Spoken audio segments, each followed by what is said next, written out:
North London is red. That was Emmanuel Petit getting a little bit excited there. He was on talkSPORT's coverage of the game the other night. Still got the best hair in the game, by the way. Emmanuel Petit, incredible Barnet. Look, North London is red, but everybody knew that already. It's nothing new. Let's talk a little bit about the Gunners, Kweku, because it's been a testing time. Yes. You know, they fluffed the Carabao Cup semi-final first leg against Newcastle, giving themselves a mountain to climb. They're not out, but they've given themselves a mountain to climb. Crashed out of the FA Cup at the hands of Manchester United just a few days later. And then along came the North London derby, which for me was a real big opportunity to not just get back on track in terms of results, but to lift the whole mood around the place. And Arsenal succeeded in doing that. Where are you at on them now? Are they in the title race? Because there's been a lot of talk this season. They're in it, they're out of it. How good are Liverpool? Are Liverpool going to last the distance? Are they going to continue to put points on the board that they've done so far?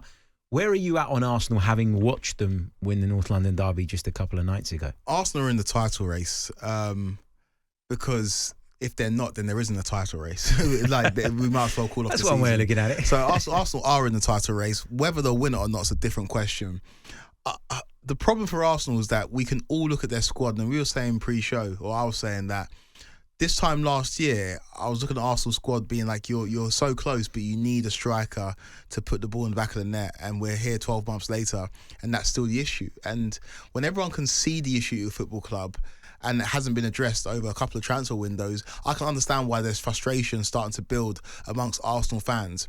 But what you guys have done is assembled an incredible squad that is well within their means of competing with any team in the world. You played against Liverpool short-handed earlier this season, got a draw against them. Everyone's saying Liverpool are the best team in Europe. Arsenal are very, very competitive, but there's a difference between being competitive and being winners. And that's where Arsenal need to take that step.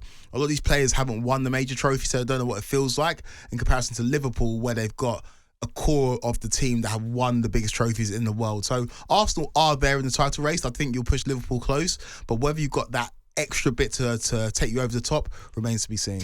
And I hear that. I understand why people look at Arsenal from the outside and feel as though maybe they're just a little bit short in terms of their weaponry, if you like. My thing is, look, it's obvious that they could do with another attacker. And just the basic rules of maths tell you that. You lose Saka for a long period of time. You lose Gabby Jesus. You need someone, right? It's obvious. Raheem Sterling, for me, up until now, isn't really cutting it. Yeah. He had an opportunity to start the other night against Spurs, and I thought he started the game, first 10, 15 minutes, brilliantly. Yeah. And then he just completely faded.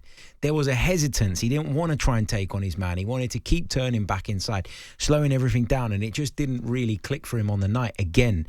And unfortunately, we've seen that too many times in his short Arsenal career to believe that he can have a run in a team that is going to propel them to the level they need to be at. So I agree with you that Arsenal need a forward. This thing about it being an out-and-out 9, I'm not sure that if I were Arsenal, though, I'd obsess over that.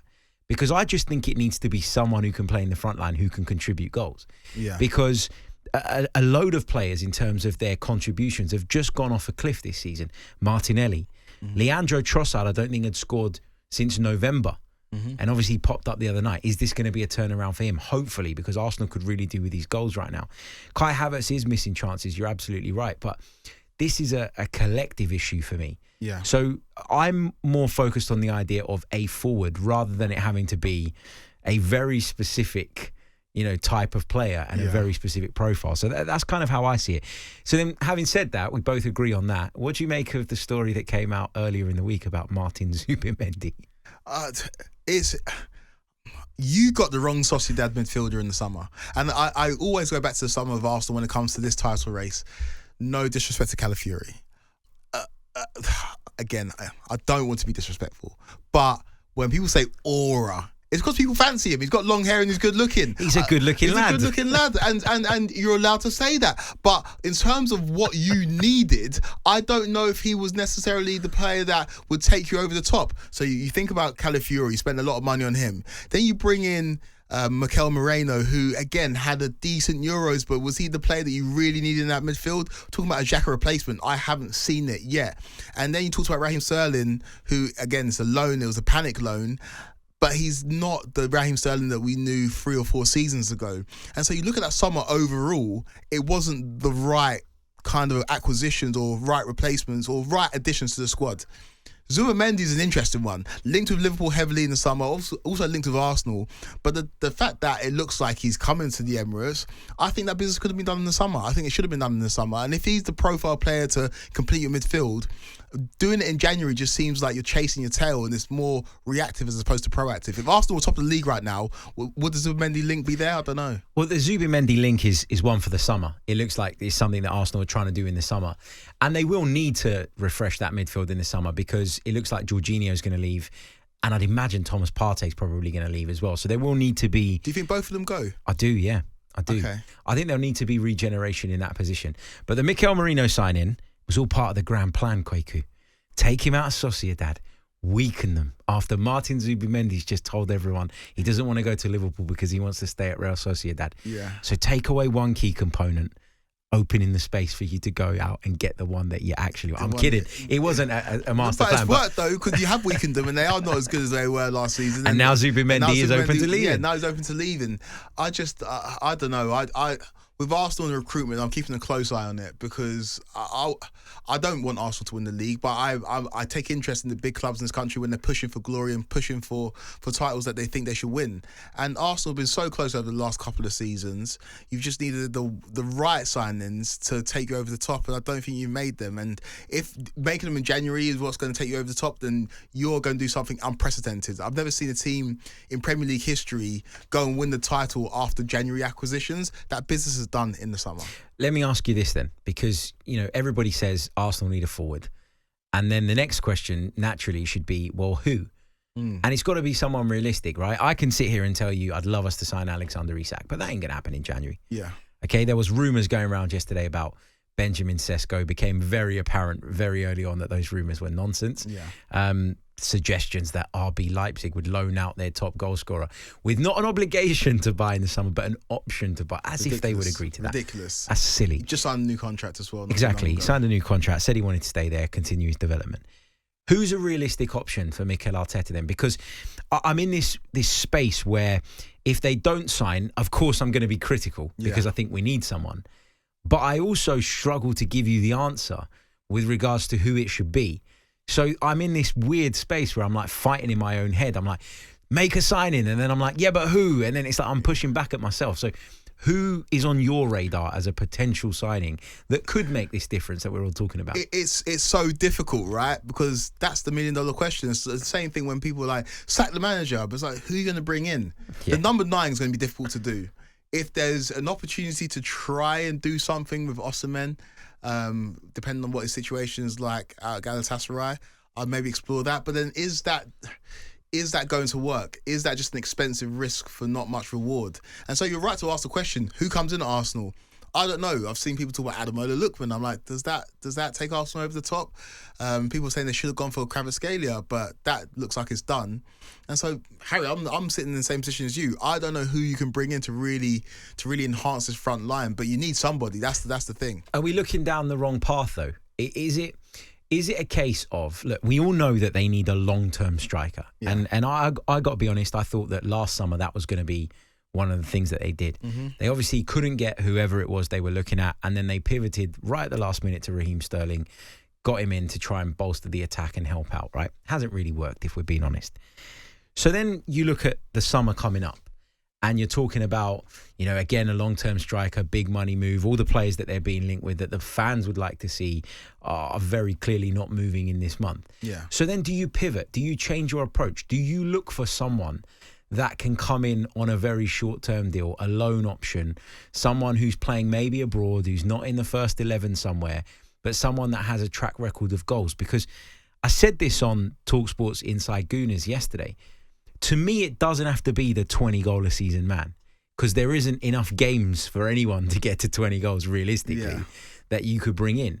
Has it got to be a guy that is going to get you maybe 5 or 6 but clutch goals? Yeah. Is there someone out there that's maybe in the latter stages of his career, overseas, fancies a bit of the Premier League, who's got a reputation of being a cold-hearted finisher? Is there one of them that you can just go and bring in for 6 months and say, go on, have your moments, come off the bench, try and help us, and be a supporting member of the cast rather than the main star? Well, let me throw this back to you. Go on. It sounded ridiculous when he said it, and I do still, in the deepest part of my heart, think it's ridiculous. Don't know where this is going. But when Rio Ferdinand said Karim Benzema, I sat back and I said, that's stupid. That's ridiculous. That would never work. Then I said, is it? Can he still, if he can still play, and if he's willing to be not a bit part player, but somebody who affects the game from the bench, I don't know, somebody who's proven. Because I looked at history and I was like, Henrik Larsson more than did a job for Barcelona, come off the couch and did a job for Barcelona, helped to win the Champions League. More than did a job for Manchester United, helped to win the league in 06-07. So somebody of that ilk, of that profile, maybe not Benzema, he's been out in Saudi for a little bit too long and he's got other interests, but somebody like that who's absolutely proven, can score goals and doesn't need to play 90 minutes, you're probably like going along the right tracks, but I don't know who that is, Harry. I haven't got a name for you. Yeah, it's tough to come up with a name. That's the issue, right?